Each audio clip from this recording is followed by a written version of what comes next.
Hello everyone! Ito naman ang Ramadan Serie for today. Ito naman, sambusa wrapper yan. Hinati ko yung sambusa wrapper, di ba mahaba yun, kalahati nun. Tapos yung nilagay ko dyan ay beef. Yung beef ay pinaiga ko lang yan sa kawali and then asin at paminta yung nilagay. And then niroll ko yan doon. Kasi akong available na luto ng karning giniling kaya hindi ko na napakitang videohan. After na-roll ko yung beef giniling ay nilagay ko yan sa Pyrex. Sa Pyrex naman nag-layered ako ng tomato and onion. Kahit anong kulay ng onion pwede. Para hindi mag-stick yung wrapper dyan sa Pyrex. And then yung sauce naman natin, cream cheese, tansya-tansya lang. Depende sa kadami o kalaki ng yung Pyrex. Tapos nag-add ako ng water para maano siya, para lulubog yun or ma-level lang. Sana all may level. Para ma-level lang yung sauce at yung wrapper na nirap natin kanina. At ilagay ko na din pati yung paubos naming cooking cream. At yung pangpalasa dyan, half na magic cubes and paminta. Hinalo ko lang yan na maigi yung sauce and then nilagay ko na or binuhos ko na dyan sa Pyrex. Then i-bake natin yan 400 Fahrenheit and then i-bake natin yan ng mga 20 to 30 minutes. Until lang mag-set yan siya. At kailangan natin i-cover yan ng foil para hindi naman mag-dry yung kanyang top. At ada soup naman ang kanilang request for today. Wala akong available na yellow. Yellow talaga dapat ang ginagamit namin dito pagka nag-ada soup. Kaso lang, wala. Ito lang, yung orange. Paging yellow pa din naman yan dahil i-add natin yung turmeric powder. So, dito sa bahay, yung ada soup dito ay nagisa lang ako ng onion, marami. And then, in-add ko na yung adas na hinugasan natin syempre. Tapos, pakuluan lang yan. Lagyan ng syempre ng tubig, no? Paano ba yun makulo pag walang tubig? Pakuluan lang yan until malambot. Dito sa bahay, ayaw nila yung biniblender yung adas. Ang pangpalasa dyan, nag-add ako ng turmeric powder, paminta, at magic cubes. At while nagluto ako sa kusina, biglang tumawag si Belle at meron na daw ang Amazon nag-doorbell. Nag-doorbell pa talaga. Usually talaga, itatawag lang yan sila sa cellphone. Kahapon kasi, nag-order ako sa Amazon ng mga pang skincare. Maganda talaga sa Amazon dahil kahapon ako nag-order and then ngayon siya dumating at ang sabi nga 9 PM daw darating pero ano pa yan, mga alas 2 ata alas 3 dumating na. Sa facial wash naman kahit ano lang yung gamit ko, kung saan yung sale doon tayo. Ako lang ba ang naboboard sa mga skincare ay gusto pa bago-bago. Pag naubos na yung facial wash ay maghanap ako ng ibang brand na mura at sale.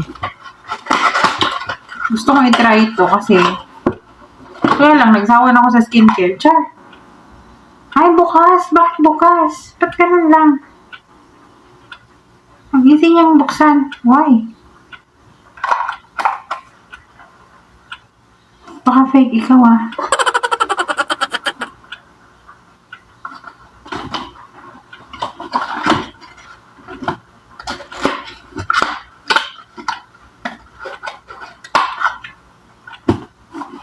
Hindi siya silyado na kagaya nito. I have vibrant glamour na retinol cream. And meron akong ito. Pero nabasil ako bakit bukas siya. It's like this one. Tapos ito bukas din. Ganun lang siya. Hindi nga. So yun lang.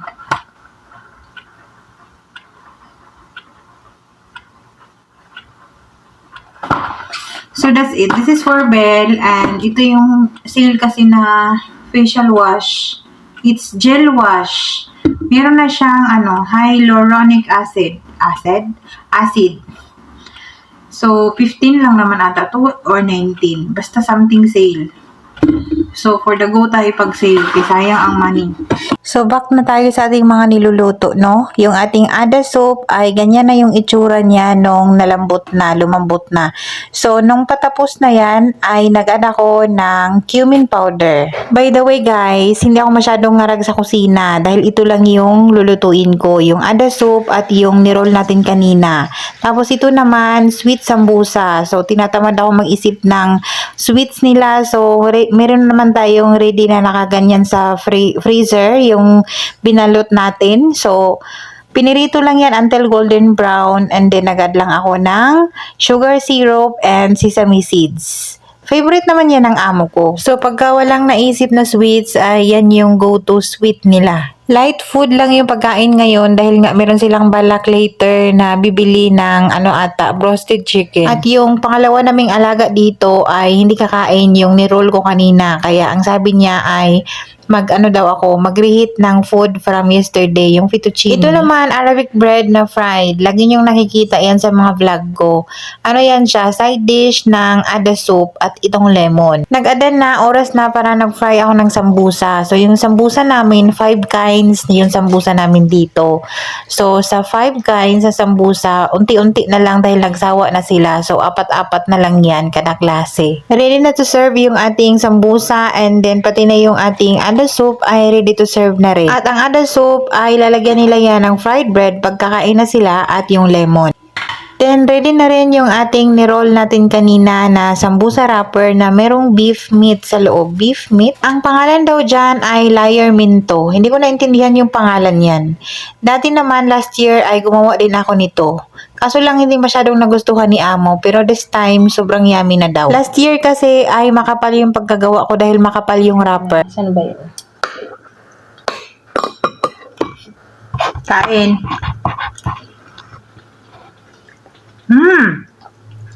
Tingnan mo dahil parang dumplings. Dumplings, sige. Pwede pala ito maging dumplings yung wrapper. May idea ako. Hindi pwede na.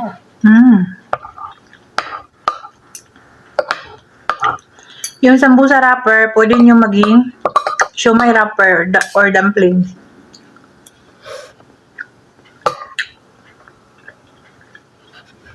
Creamy na.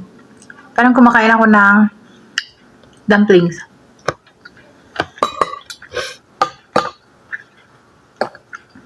Dati kasi hindi ko tinikman to.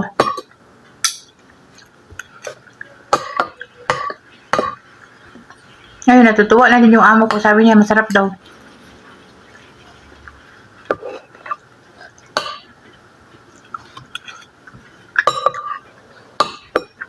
Dati kasi, yung sambusa, yung buong wrapper, inubos ko yun, so niroll ko yun.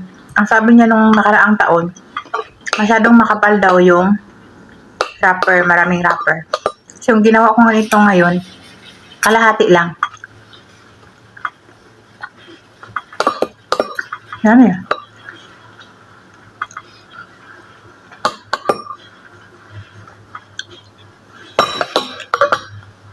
Buo na. Ada soup. Tapos, lalagyan natin ng fried bread. Ganyan yung tsaka kainin, okay? Then, pipigaan natin ng lemon. Masarap yan pag pipigaan ng lemon at itong pair talaga yan sila. So, gagamitin na lang natin itong spoon na ginamit natin. Hindi tayo nag-bimto ngayon. Nag-betrade tayo sa bimto day. Fresh orange juice dahil ang daming orange. Ito na ilan ko. Bili mga tao. Ada soup.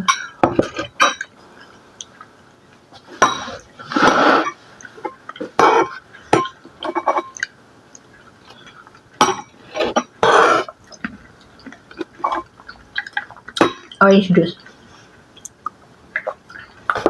Maasim nga. Pero masarap yung pag-asim niya.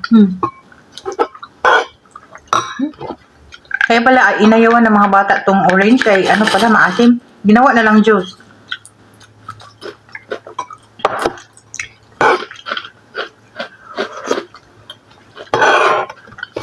Kunti na lang naiwan doon. Kasi parang hanggang second floor siya. First floor na lang.